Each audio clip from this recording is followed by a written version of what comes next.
একদিন এক বিড়াল একটা নদীতে ছিপ দিয়ে মাছ ধরতেছিল। ঠিক তখনই সেখানে একটি স্পেসশিপ আসে। বিড়ালটি দেখে অবাক হয়ে যায়। সে সেই দিকে এগিয়ে যায়। সেই স্পেসশিপ থেকে একটি এলিয়েন বের হয় এবং বিড়ালটি এলিয়েনটির সাথে ফ্রেন্ডশিপ করে নেয় এবং তাকে অনেক খাবারের লোভ দেখিয়ে তার বাইকে করে নিয়ে তার বাসায় চলে আসে।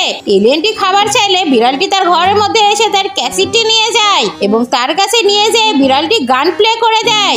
এলিয়েন সেই গানের শব্দে মাথা ঘুরে ওখানেই পড়ে যায়। বিড়ালটি এই সুযোগ নিয়ে তাকে গাছের সাথে বেঁধে দেয় এবং তার হাতে ফোন দিয়ে দেয়। এলিয়েনটি তার বন্ধুর কাছে ফোন দেয়, সে ছিল স্পেসশিপে। তখন বন্ধুটি তাকে রক্ষা করার জন্য যেই পৃথিবীতে আসে, বিড়ালটি তার মিসাইল দিয়ে স্পেসশিপটি আক্রমণ করে এবং সেটি মাটিতে পড়ে যায়। বিড়ালটি অনেক দুষ্ট হাসি দেয়। আসলে এই বিড়ালটি ছিল অনেক দুষ্ট প্রকৃতির। তারপরে সে এলিয়েন দুটোকে ধরে নিয়ে এসে বারবিকিউ করে খেয়ে নেয়। এই এলিয়েনের জন্য আপনার মায়া লাগলে অবশ্যই ভিডিওটি লাইক এবং চ্যানেলটি সাবস্ক্রাইব করে দিয়ে যান বন্ধুরা।